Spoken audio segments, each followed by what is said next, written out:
año la Escuela Andalusí presenta a un artista. Este año me ha tocado a mí, por ese honor. Muchas gracias, Luis. Y nada, y hoy os voy a presentar lo que es realmente mi proyecto. Para mí es mi proyecto vital. El nombre de la exposición es llamado El lenguaje del silencio. Viene desde esa corriente que empezó hace un año, que se llama el arte del nuevo renacimiento. Renacimiento porque, bueno, aquí tengo uno de mis grandes maestros, Antonio, que ha sido mi renacedor. Gracias a él realmente tuve la posibilidad de encontrar en mí mismo lo que es, bueno, lo que vengo a hacer, vamos a decirlo así. Y una de mis tareas es justamente por medio del arte de poder aportar, de poder llevar un mensaje, de llevar una vibración, de poder aportar a todo el mundo lo que más se necesita, la belleza. En ese mundo, ¿no?, donde realmente enciende la televisión y de una determinada forma nuestra moral, nuestra actitud, ¿no?, está envuelta de una vibración que nos lleva abajo, ¿no? Entonces, bueno, mi propósito es por medio del arte, de la belleza, conectada, decimos, con la naturaleza, con lo natural, con la geometría, de aportar ese nuevo mensaje, ese nuevo renacimiento. Para explicar mejor, decimos, todas esas obras, os voy a explicar un poquito, muy brevemente, mi trayectoria. Encargaré a una persona del público, por ejemplo, usted mismo, cada 5 minutos de avisarme, porque nací con el cordón umbilical alrededor del cuello y tengo una tendencia a enrollarme muy menuda. Entonces, si usted mira el reloj y 5 minutos, haga para orientarme con el tiempo, que me gusta hablar. Bueno, yo llegué a Málaga hace 10 años. Soy italiano, impulsado realmente por una gran inquietud de descubrir quién era, quién soy. Y bueno, me encontré, gracias a unos contactos que tenía, me pude instalar aquí en la ciudad de Málaga. Es esa ciudad que realmente me ha aportado muchísimo. Y una de las cosas que más me ha aportado es justamente ese descubrimiento de mí mismo por medio del arte.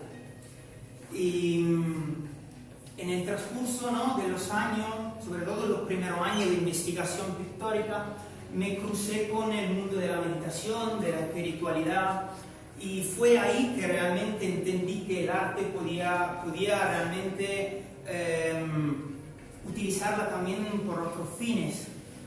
A un determinado momento casi quería dejarlo porque veía en el comercio, en el mercado del arte, mucha vanidad, mucho ego, mucho, ¿cómo queremos llamarlo?, ¿no? Y en mi fase mística casi decidí alejarme de ese mundo, hasta que un día entendí realmente el potencial que podía tener esa expresión humana, ¿sí?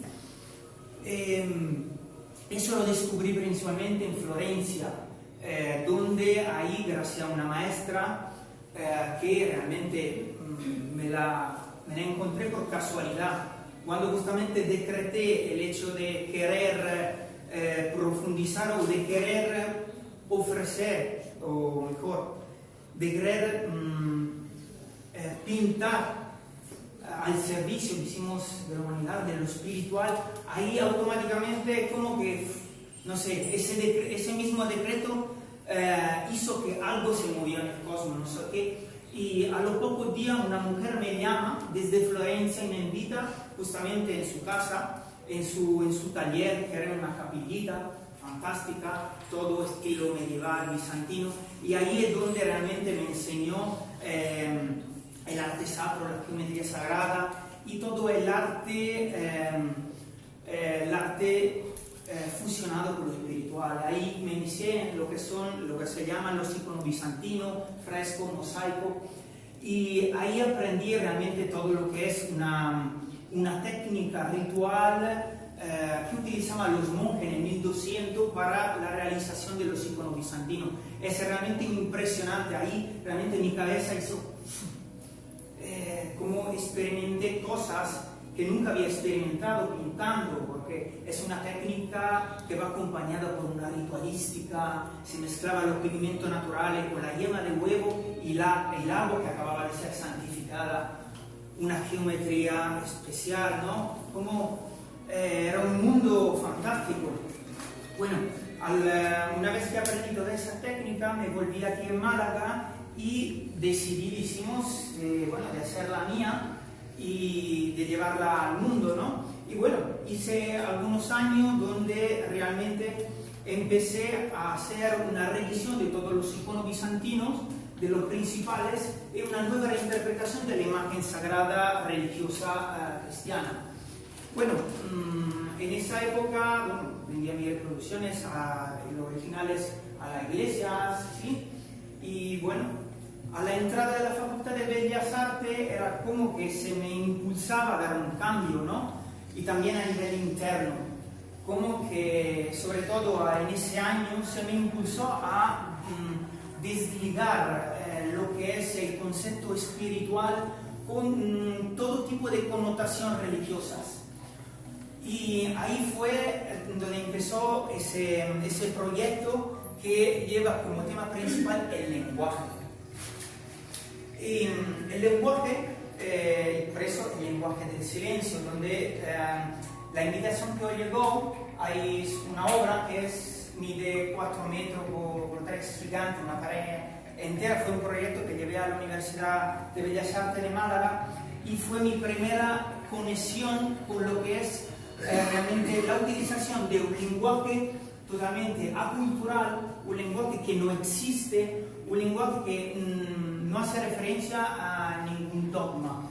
Y era justamente ese el objetivo, de intentar desligar todo tipo de connotación religiosa de la palabra espiritual, ¿sí? Por el simple hecho que nuestra misma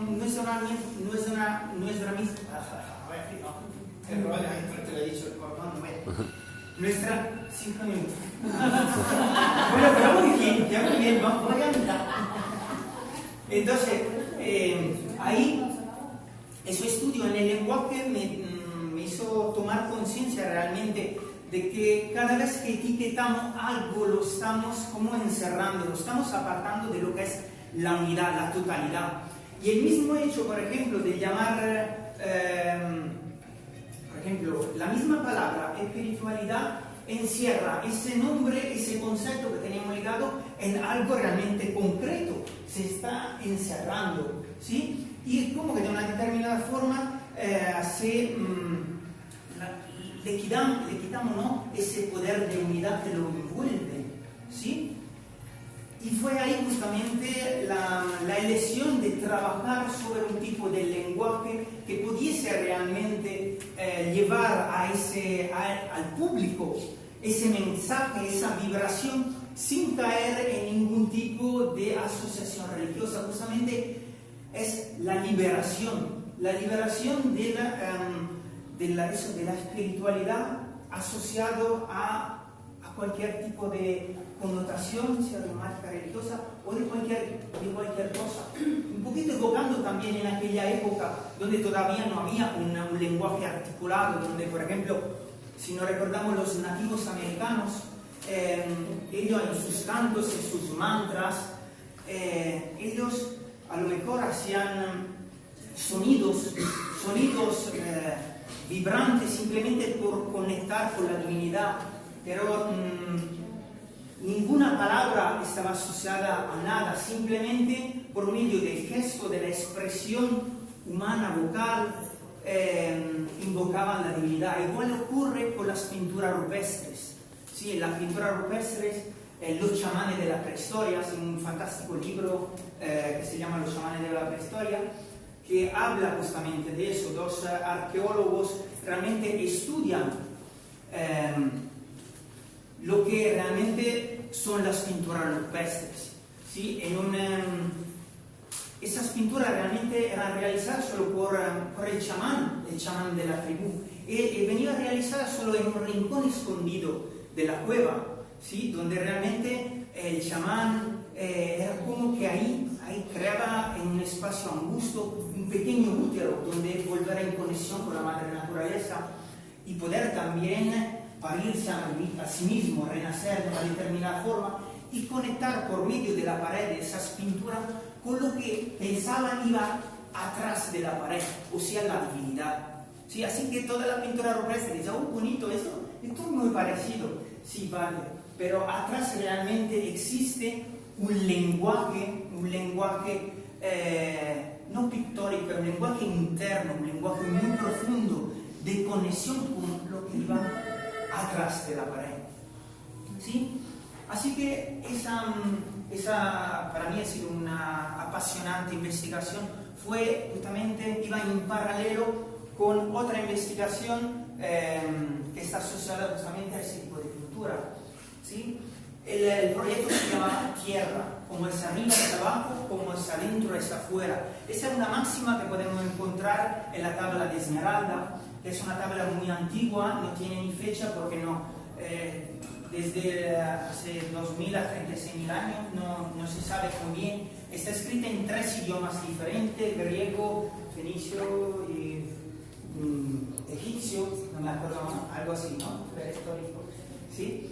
Y bueno, y donde en esa tabla realmente se resume esa máxima, cómo es arriba es abajo, cómo es adentro es afuera. Y esa investigación pictórica fue justamente el proceso, era lo importante, el proceso con la que el agua hace y pinta nuestro paisaje contemporáneo, si por ejemplo observamos esa misma pintura, esos dibujos que crea el agua por medio del arrastrar la tierra, ¿sí? La podemos tranquilamente encontrar por ejemplo, en los dibujos realizados por la bajada de un río, ¿sí? En los mármoles, ¿sí? Aquí, más o menos, ¿sí? En los mármoles, en los minerales, pero fui un poquito más allá y empecé buscando adentro de nosotros, en nuestros órganos, en nuestras venas. Si tú miras un pulmón, tiene esa misma ramificación que podemos encontrar en la piedra del mármol, en la bajada, en la tierra, limada por el agua. Y fui un poquito más allá. Empecé a buscar las imágenes de la NASA, ¿sí? Y había algunas imágenes del cosmos que cuando miraba esos dibujos, sobre todo cuando el cuadro lo pasaba por la ventana, por la parte trasera, o sea, que la luz de la ventana, decimos que pasaba por la parte trasera del cuadro, ese cuadro se iluminaba y realmente me recordaba el cosmos. Y entonces esa frase, como es arriba es abajo, como es adentro es afuera, ahí es donde realmente la entendí. O sea que estamos hechos de la misma idéntica sustancia de la tierra, del cielo, ¿sí? De los minerales. Y como el mismo lenguaje realmente no limita esa comprensión. El mismo desarrollo del lenguaje acompañado del desarrollo de nuestro raciocinio, de nuestro hemisferio racional, hizo que desarrollamos una capacidad, ¿no? de comunicarnos entre nosotros y de desarrollar cosas, por ejemplo, como son las ciudades, ¿sí? Como son nuestras casas, pero que de una determinada forma, en cambio, que acercarnos aún más a nuestra naturaleza, como que nos ha separado, ¿sí? Las casas mismas son estructuras que como que te apartan, ¿no? De lo que es el entorno natural, ¿sí? Si tú miras un paisaje y está lleno de animales, tú miras y dices, oh, qué bonita la naturaleza. ¿Cómo que en ese paisaje haya 2, 3 personas o 4? Ya como que no te sale decir qué bonita la naturaleza, ¿no? Es como que parece que el hombre no está incluido en eso. Es como que tú, ¿no? Y fíjate, ya vas a ver como un 10, ¿no? Ya me miraba raro. Bueno, casi termina.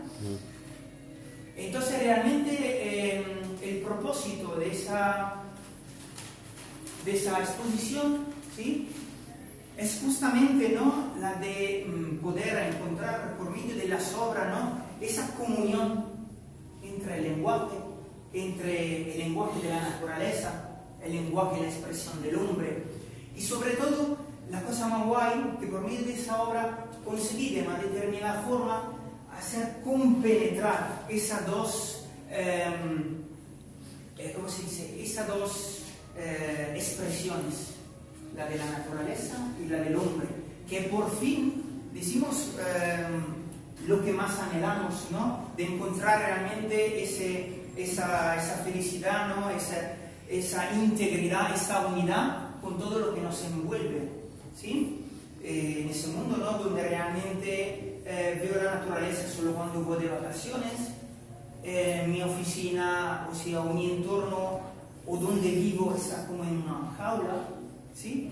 Es como que está todo separado. Y antes de todo, antes de esa separación ha habido un pensamiento. Y por medio de ese pensamiento ha habido el verbo, ¿sí? Y ese verbo se hizo realidad. Así que, bueno, nos encontramos envueltos de esa realidad, pero justamente con el propósito, y esa es también una de mis misiones, para realmente que podamos volver a encontrar ese equilibrio, ¿sí?, entre esas dos polaridades por nosotros mismos creadas, ¿sí? Así que ahora os pediré de cerrar los ojos.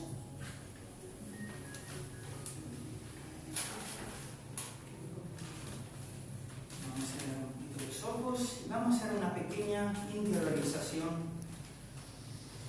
Empiezo a observar la respiración. Siento el aire entra por mi nariz. Siento el aire que llega a mi barriga, inflando y desinflando mi ombligo.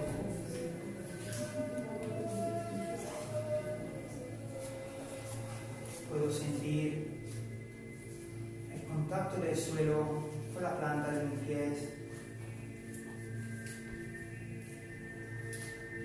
Voy amplificando todos mis sentidos.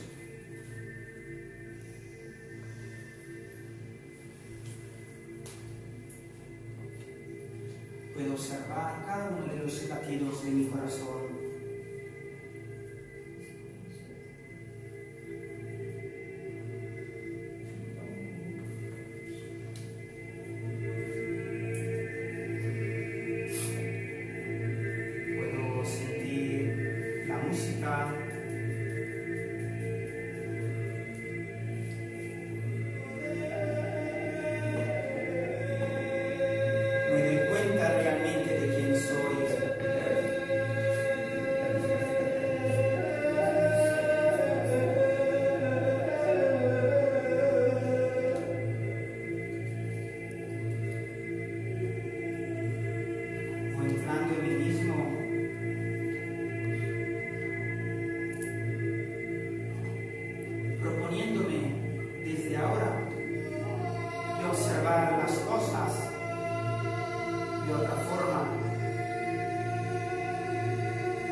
Observar con otros ojos.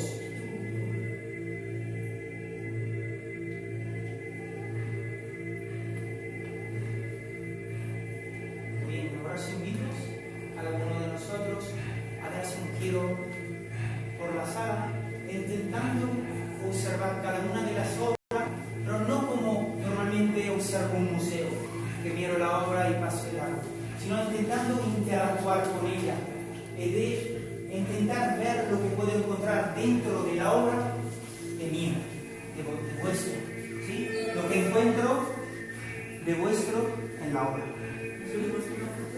Sí, por favor.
No, sí.